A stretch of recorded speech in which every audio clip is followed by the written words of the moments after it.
방주 식구들 안녕하십니까? 박집사입니다. 오늘 영상에서는 심판대 앞에 가게 된 환상을 간증하겠습니다. 저는 기도할 때 자주 하나님께서, 예수님께서 제게 찾아와 주시곤 합니다. 특히 몸이 편치 않을 때에 또는 마음이 편치 않을 때에 옷장에 비상으로 사다 놓은 갤론짜리 물병들을 붙잡고 머리를 기대어 기도를 하곤 합니다. 이럴 땐 하나님 혹은 예수님께서 꼭 찾아와 주십니다. 제가 머리를 박고 온몸을 기댄 곳이 예수님 앞쪽 어깨일 때도 있고, 때로는 예수님 등에 제가 머리를 박고 온몸을 기댈 수 있도록 은혜를 허락해 주시곤 합니다. 제게 등을 빌려주실 때에는 예수님 얼굴을 저를 향해 뒤로 돌려주시고, 저를 향해 따뜻한 사랑이 넘치는 미소를 보여주시면서 저를 계속 쳐다봐 주시곤 합니다. 제가 기대고 싶은 만큼 마음껏 기대어 힘을 얻을 수 있도록 허락해 주시곤 합니다. 오래전에 있었던 일입니다. 이날도 다른 때와 다름없이 옷장에서 눈을 뜨고 기도를 하고 있었습니다. 저의 친정 식구들을 위해서 기도를 하고 있었습니다. 두 번째 동생을 위해서 기도를 시작했을 때 제 오른쪽에 갑자기 상당히 거룩한 기운이 가득해졌습니다. 공기가 달라졌습니다. 거룩한 공기의 느낌은 따뜻했고 포근했고 편안했으며 부드러웠고 참으로 평화로웠습니다. 저는 행복함을 느꼈습니다. 기도할 때 주께서 제게 자주 내려 부어주시는 은혜였지만, 그러나 이날은 어딘가에 무언가가 좀 달랐습니다. 이게 뭐지? 무슨 일이 일어나고 있는 것 같은데? 라고 생각을 할 때 제 눈이 열리고 환상이 보였습니다. 제 오른쪽으로 갑자기 커다란 빈 공간이 생겼습니다. 그리고 순간 어느 장소가 보였습니다. 제가 공간을 순간적으로 이동했구나 라는 느낌이 들었습니다. 큰 건물 안이 보였습니다. 그것은 아주 오래전 성경 속에 이스라엘에 있는 어느 건물 안이었습니다. 건물 안에는 공간이 컸습니다. 거기에는 큰 길쭉한 창문이 있는 벽 쪽에 옛날에 이스라엘 사람들이 사용하던 적당히 커다란 책상과 의자가 놓여져 있었고, 책상 양 옆에는 키가 훤칠한 젊은 두 남자가 반듯한 자세로 서 있었습니다. 옷은 오래전에 이스라엘에 복장을 하고 있었습니다. 저는 어느새 책상에서 멀리 떨어진 거리에서 책상을 앞으로 향하여 바라보며 무릎을 꿇고 아주 정중히 앉아 있었습니다.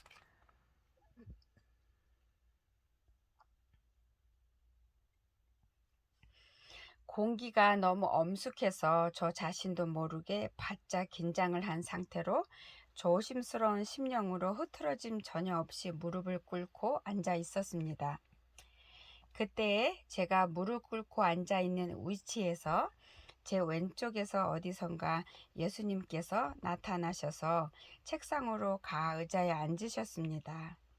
예수님께서는 통으로 된 하얀 긴 옷을 입고 계셨고, 이 방으로 들어오실 때 손에 노트와 책, 연필을 가지고 들어오셨습니다. 의자에 앉으시고 책상에 노트와 책을 펴서 보시고 나서 그때서야 저를 쳐다보셨습니다. 양옆에 서 있는 두 남자분들이 천사라는 것을 이때서야 저는 확실히 알 수가 있었습니다. 예수님께서는 완전히 다른 분이셨습니다. 저를 보고 웃어주지도 않으셨습니다. 따뜻한 사랑에 넘치는 표정도 없었습니다.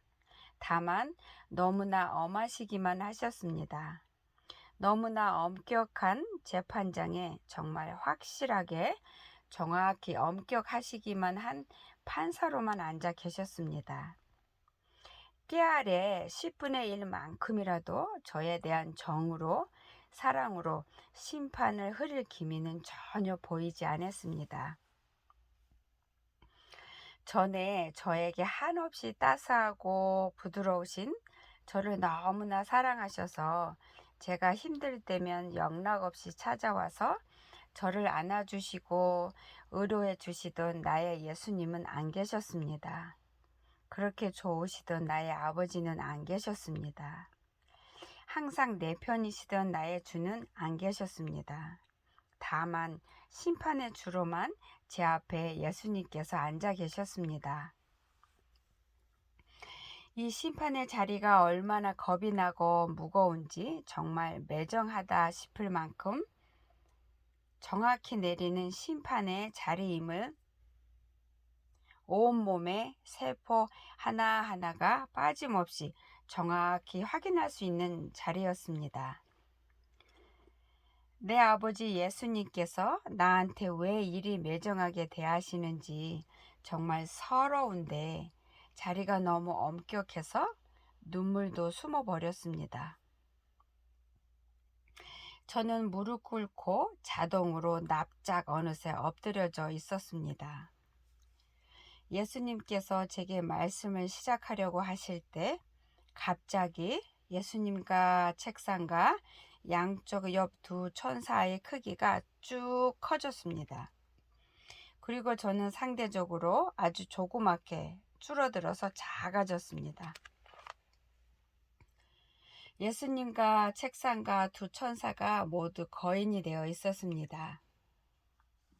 예수님께서는 노트를 열어서 펴서 보시면서 제게 말씀을 하셨습니다.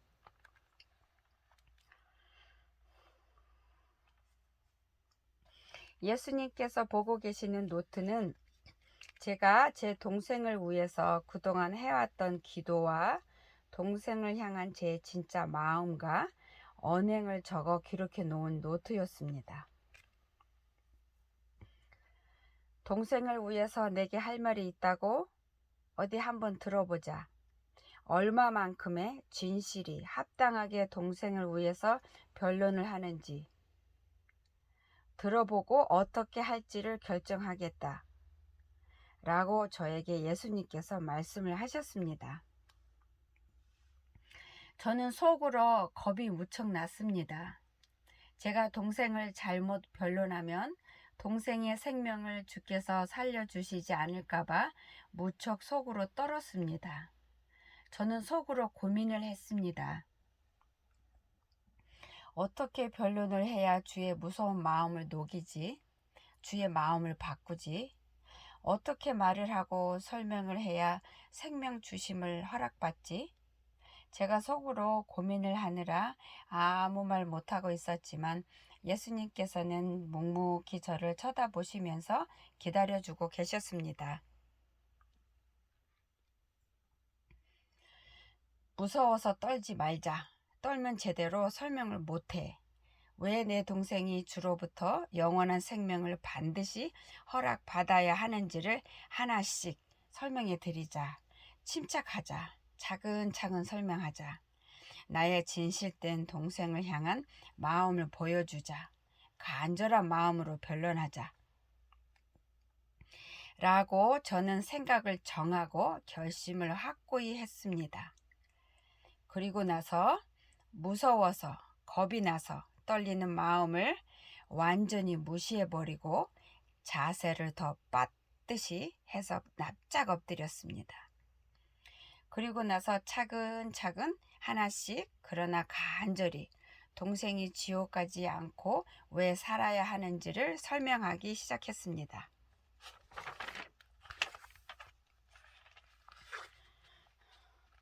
동생을 살리고 싶은 마음이 집중이 되어서 설명을 하다 보니 어느새 무섭고 두려운 마음은 다 사라져 버렸습니다.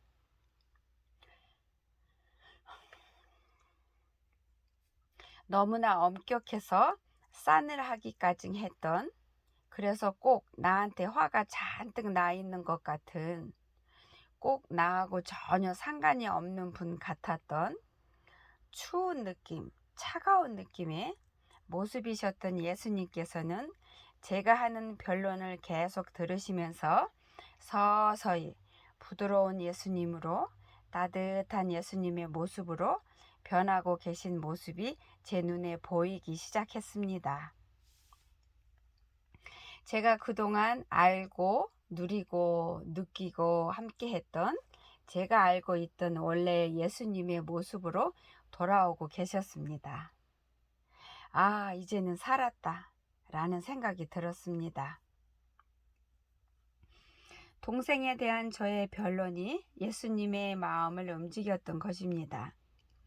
이것을 확인하게 된 저는 더 힘을 얻어서 더 열심히, 더 간절히 동생을 살려달라고 설명하였습니다. 드디어 예수님께서 되었다. 내가 너의 간구대로 때가 되면 허락하고 행할 것이다. 라고 약속의 말씀을 해주셨습니다. 제가 동생을 위해서 한 변론과 제 마음을 예수님께서는 흡족해 하셨습니다. 환상은 여기서 끝이 났고 저는 어느새 제 옷장에 와 있었습니다. 저는 한동안 옷장에서 멍하니 앉아 있었습니다. 중보 기도를 이렇게 심각하게, 중요하게, 특별하게, 크게 예수님께서 직접 받으신다는 사실을 온몸으로 확인하게 된 환상이었습니다.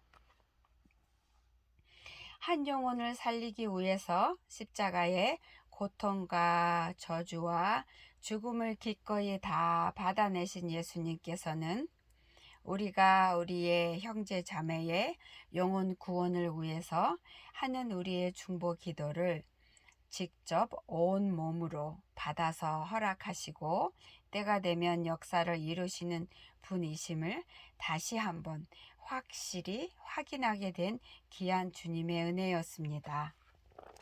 감사합니다.